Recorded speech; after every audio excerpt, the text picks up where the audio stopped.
Microplastics have been found in human blood, in lung tissue, in the placenta, and in 2024, inside clogged human arteries. That discovery changed the conversation, but here's what most headlines didn't explain.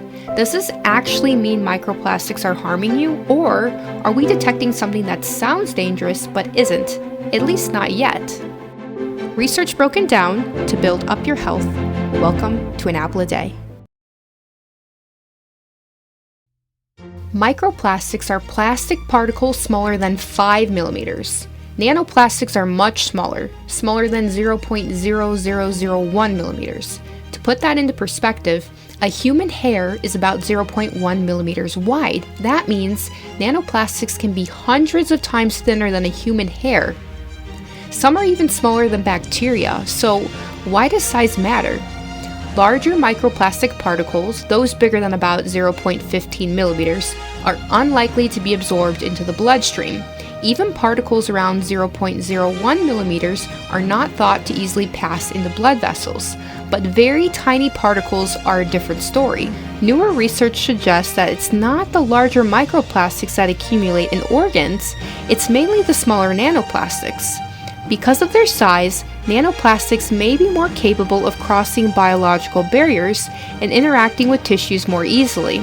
Some microplastics have even been shown to enter cells under certain conditions. Once inside, they may interact with important biological molecules, including DNA and possibly proteins, and that's why scientists are paying closer attention.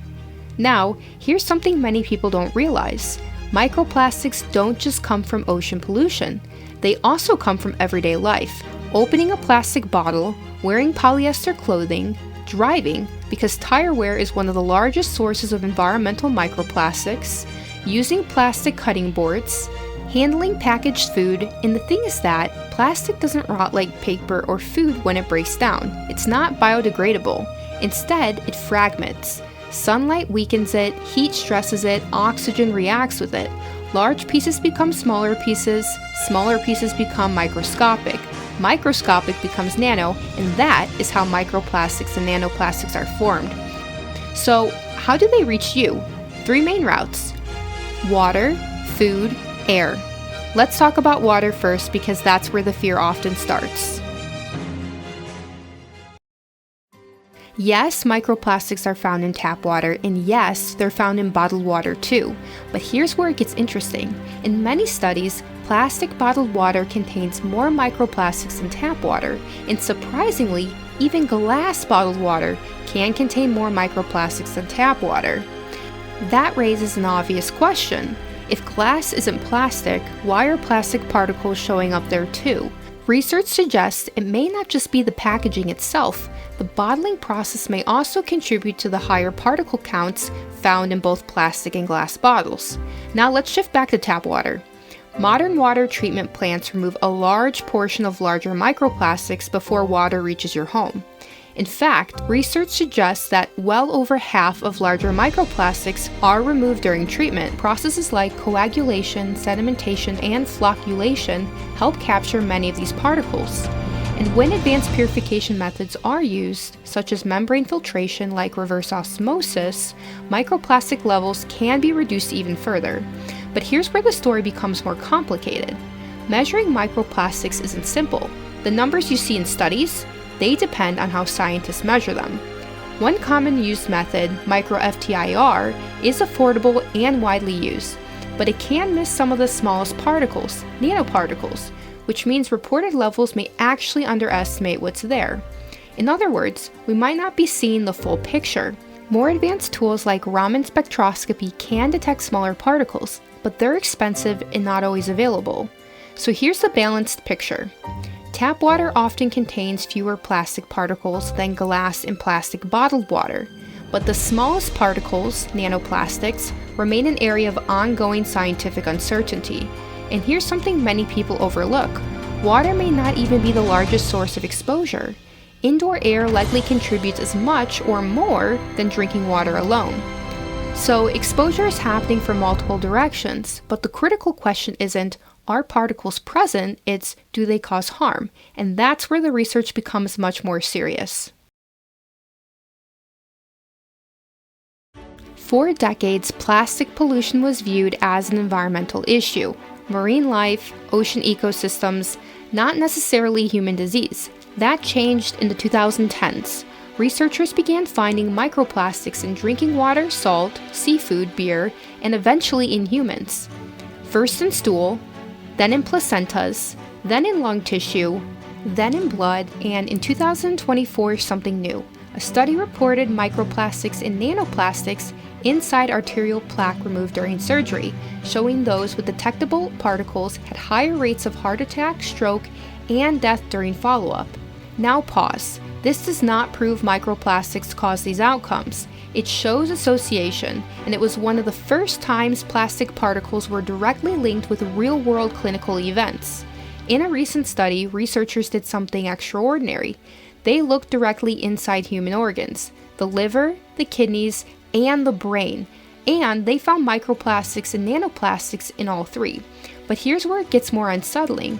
When they compared brain and liver samples from 2016 to samples from 2024, plastic levels were higher in the more recent samples. In other words, the amounts appeared to be increasing over time, and then came another unexpected finding. Brains from individuals diagnosed with dementia showed even greater plastic accumulation, especially around blood vessels and certain immune cells. Now pause. This does not mean plastics cause dementia, but it does raise important scientific questions. How are these particles getting there? Can the body remove them?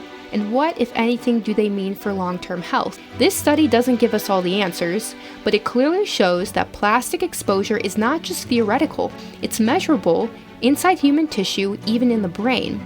Researchers have also turned to lab studies to investigate possible biological effects, and here's where it gets interesting.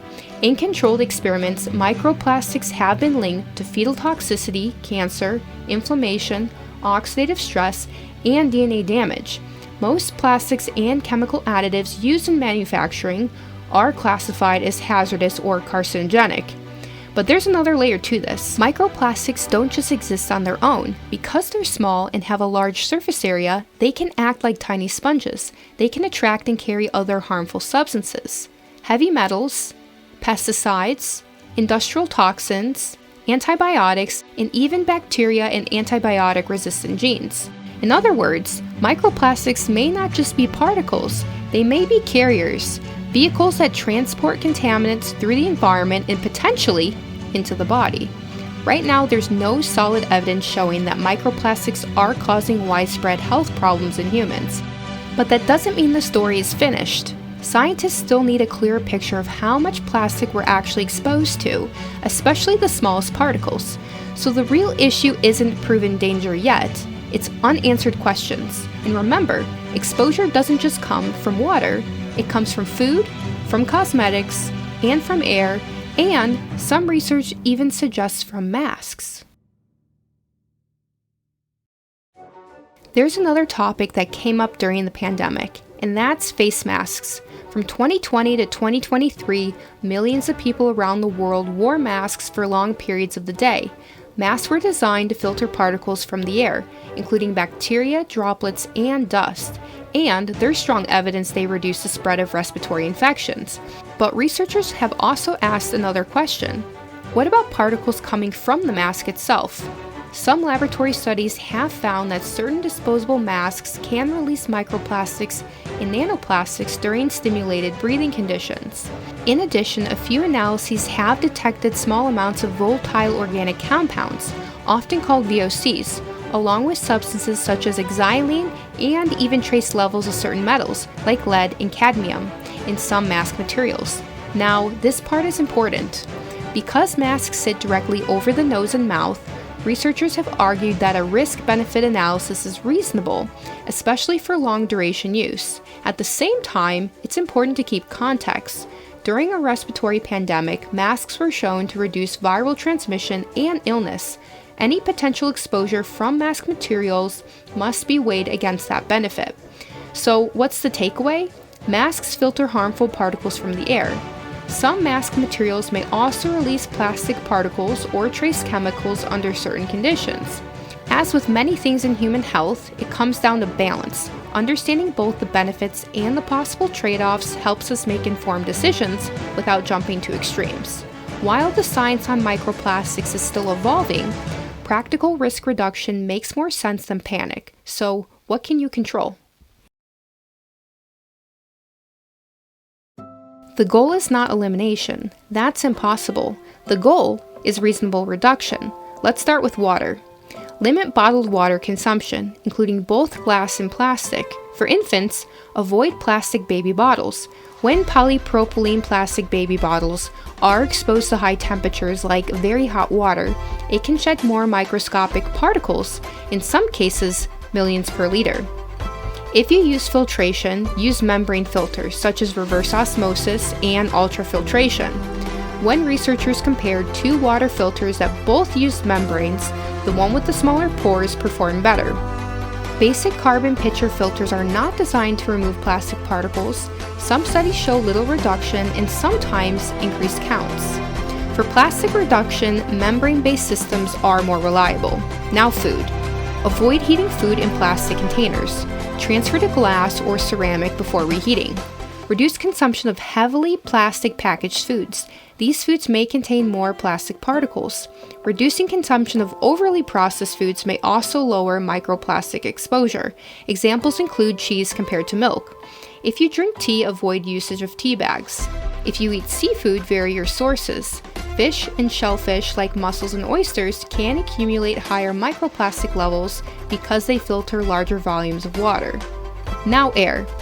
Indoor air can contain microscopic synthetic fibers shed from plastic kitchenware, clothes, furniture, carpets, and other textile goods. Synthetic textiles, polyester, nylon, rayon, acrylic, shed plastic fibers. Synthetic materials, PP, PS, and cellophane also produce plastic particles.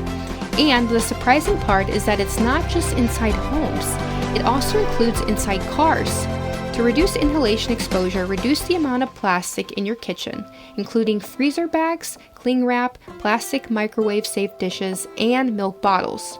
Reduce the amount of synthetic textiles in your home. Install appropriate electrospun air filters, also called nanofiber filters, into your air conditioning system. Regular vacuum cleaning with high-quality HEPA vacuum cleaners may also help too. Use HEPA air purifiers with a pre-filter, an activated carbon filter, and a HEPA filter. They're excellent at removing dust, pollen, smoke, and many airborne particles, even though they aren't specifically designed to target nanoplastics. These are small adjustments, not lifestyle overhauls. Let's wrap with the key takeaways.